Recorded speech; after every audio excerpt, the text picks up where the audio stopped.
need y'all to pick me up. And if y'all can't pick me up, I need y'all to get in the trenches with me to let me know that I'm not alone. It was just the feeling of like, I'm not built for this. And I honestly felt like this baby was killing me. And struggling with depression, like, I've had some low times. I really have.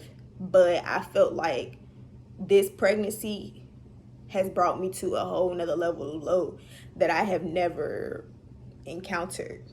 And it was hard because I also felt like, oh, I'm trying not to cry and get emotional. I also felt like I had nobody in my corner to help me fight this battle. Like, and I think what was tough for me,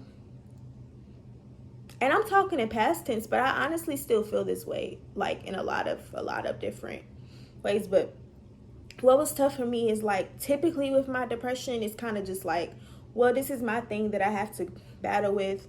But I just felt like, damn, I didn't create this baby on my own. Like, and this baby is the reason why I feel this way.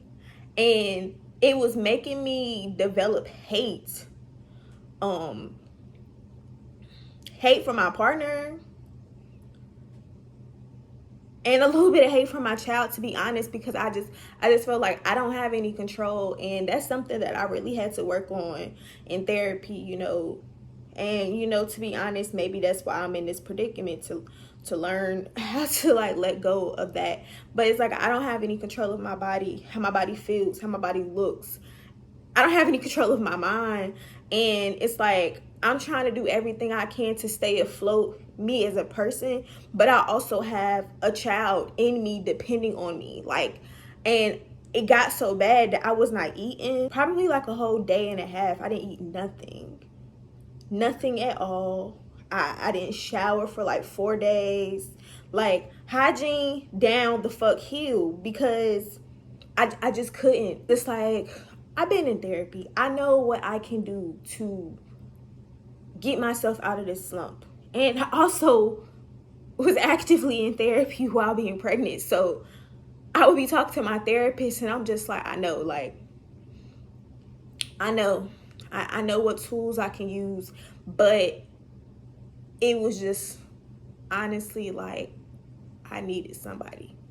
I needed help. Like, the only thing that I did not feel was suicidal. And that actually did come into play at some point, one time or whatever during my pregnancy. And I'm not going to get into detail about that. I probably will at some point, but not in this video. This goes into the support piece. When it's just me and my regular depression, it's like, it's my responsibility to pick myself up. Yes, it's nice to be able to depend on others, but it's my problems or whatever. But when it came to me with this baby, the problem that I had was hearing all of these people be so excited and have feelings that I don't have. Family, friends, everybody's so excited about this child, all of this. Oh, I can't wait to buy this. And that became triggering. And that became triggering because at first I felt like, stop telling me that. I don't care about you buying stuff because I don't feel no type of way about this baby. What the hell ever. Like, I was telling people not to buy stuff. Then it became the thing of, okay, trying to look at it as a positive thing. Like, I consulted in other people that have felt similar to me.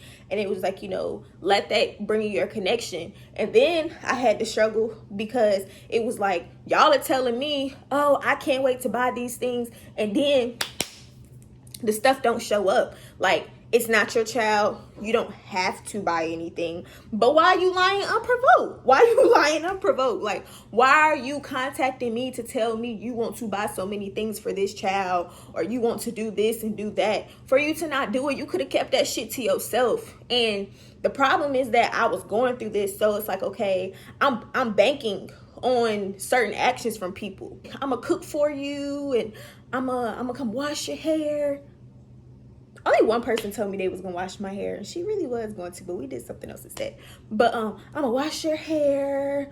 Oh, we gonna go out. We can do this, and it was like all y'all made these false promises. Like, I'm sitting here barely above the water, like water up to my freaking neck, and where the hell are all y'all? And I'm gonna take accountability in the sense that I did not cry out to a lot of people, but I chose not to cry out to a lot of people. And I'm saying people, like people that I'm really close to, because of not being able to deal with the disappointment. I had to acknowledge where I was mentally at the time. And I'm like, okay, well, if I come vulnerable as I know how to be, and they don't withhold their end, will I be able to handle that? And I just knew that I couldn't at the moment. So I chose not to go there with certain people. But the thing of the support is, to be completely honest, I feel like people don't know what to do. People don't know what to do. I look at it like suicide. With that topic, a lot of people don't know what to do when people are having those thoughts. You know, it's not something that's really talked about. And so people fold. People get missing. People get weird. And I feel like it was the same thing. Like, people didn't know what to do or how to help me. But the thing that I really struggled the most with is, you may not know what to do or how to help me in this particular moment, but at some point I have to ask, like, do you even know me? And the reason why I had to say that, and you know, there might be other mothers that feel this way, or some people just might be able to relate on another standpoint, is because it's kind of like with your friend. You come in a room and you see your friend, right? And your friend crying. You don't know why your friend crying. And they may or may not tell you why. Say for this instance, they tell you why, but it's not something that you can relate to, right? And so automatically in that moment, it's kind of like, oh, well, I don't know what to do because, you know, yeah, empathize, but I can't relate to this. But because that's your friend, what you gonna do? You gonna hold your friend? You gonna wipe your friend's tears? You gonna offer them tissue? If they like to watch movies, it's kind of like, let me play a movie with you. Let me take you out. Let me get you up out of this slump, right? Another example. Your friend go through a breakup. This can be male or female. Your friend go through a breakup. They down bad. And they just want to isolate themselves. You know, but you know they down bad, right? What you gonna do? You can get your friend out. You can get your friend out the freaking house. Nah, bro. Bro is not specific to gender. That's male or female. Nah, bro. We getting out the house. I ain't finna let you sit at home and cry. Nope. We about to do this or whatever. You do those certain things because you know your friend. You might not be able to relate to the situation. You might not know what else to do outside of that, but you help in the best way you know how. And I'm not saying this to say, fuck that. Nah, yeah, I am. I was gonna say, I'm not saying this to say that, you know, there are people that didn't do the best they know how, but there were a lot of people that didn't do the best they know how. So that became a major issue for me because I'm just like, damn, like, I've seen many people say, when you're pregnant, you see who your real friends are. And I never understood that. And they also say that about, like, your partner, your baby daddy. Babies break people apart. And I can really say now that I understand that it comes from the support aspect, because if you're not the one that's having, like, the most happy-go-lucky pregnancy, it's like, at this time, y'all, I don't have it in me. I need y'all to pick me up. And if y'all can't pick me up, I need y'all to get in the trenches with me to let me know that I'm not alone. Like, and I felt like a lot of people were just watching me from a window just fucking sink and just stay afloat. And it's like, I'm gonna just pray for her over here. Nobody came, not nobody, but people weren't reaching out they armed. People weren't really trying, or the people that I expected to try weren't really trying. And so that was a lot to deal with too. Like, to be completely real, because, and that was partially a lot to deal with because the way that I have to think about it is, I know my heart, I know the type of person I am.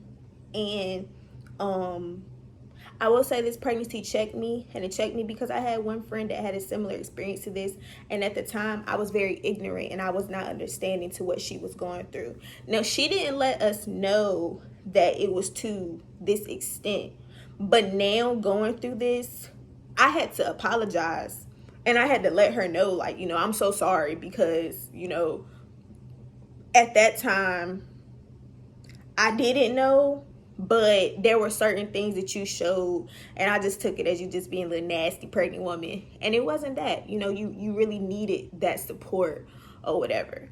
But it's just the thing of, I know my heart, I know how I ride for my people, I know what I would do. So to not see that be reciprocated by certain people, and to just feel alone, and then also feel like, okay, everybody like lean on your people, and it's like, I can't even lean on my people. And to think that there were a good amount of people that I'm not even that close with that I have to thank for me getting through this, because they was on it, checking on me. And like, one of my friends was like, nah, because you said you ain't want nobody to check on you. And I did feel that way or whatever. And but that's because it had got so bad and I had got so low. And I also feel like, yes, say what you mean and mean what you say and ask for what you want, but sometimes there comes a point where you don't know how to help yourself. And when you get that far down, like, that's how it was just so much easier for it to be like, y'all just leave me alone, because what the heck. But I needed somebody to be like, nah, I'm not finna leave you alone. Like, you can have your space, but I'm not gonna allow that. You know, I see what you posting, I see how you acting, we ain't seen you in this long, and all of that. And so the support part really messed me up. Let me tell you something about partner support. So I commonly have noticed that men seem to struggle with empathy. A lot of men. Like, I knew this when I would hear men be like, oh, you get your period every month, you not used to it yet, you still crying about this, da da da da. And I'm just like, says the one that don't have to have the period. Like,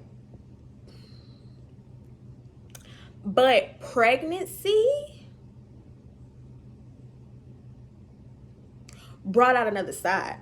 And it made me honestly be like, I see why people in relationships break up.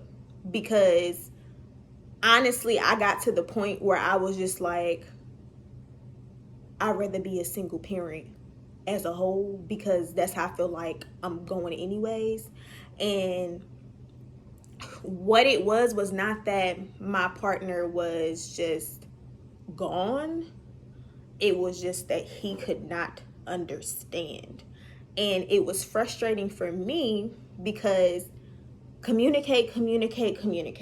Birth classes tell you communicate, your family tell you communicate, your partner tell you communicate. But it comes a point where, I'm gonna be real, if I'm already depressed and I'm low, I don't got much to say. I can't keep saying it. I can't rephrase it in multiple ways. I'm gonna need you to go to somebody else and ask for advice from them, because I don't have it anymore. And I remember one of my friends, when she was pregnant, her boyfriend is a very social guy, real friendly, real social, and he would be going out. Now, when she was pregnant, the type of events he was going to, she could have went out if she wanted to for like a lot of them, but she wasn't having the smoothest pregnancy, so she didn't want to do that. And so when he would go out, she would like throw a fit, like go crazy on him.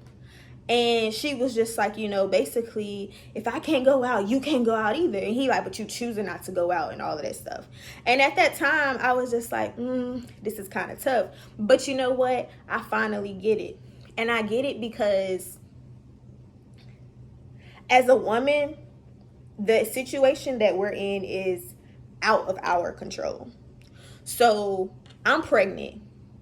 Whether I'm sick, mentally, physically, whatever, whether I'm in pain, whether I just can't do it, whether I'm lonely, it's because of hormonal changes that I cannot control, and because of your child. Your child. You put this child in me, right? I don't want your life to stop because of this. But to an extent, I want some sacrifice because this is your child as well. You don't have to carry the child, so you're not stuck with that side. But let's be real. Who wants to see you going out having fun all the time when I'm the one that has to sit and suffer? Like, it doesn't matter if you rubbed my back before you left. Don't matter if you gave me a kiss. The fact of the matter is I don't want to see that. Like, that don't make me feel no better. I'm sitting here lonely. I'm sitting here in pain while you at the bar, I don't know, taking shots. This is from my personal experience, but like some of the stuff that I'm using is not like exactly my personal experience. But like, you know, you just have to think about it in that way. Like, let me give you an analogy.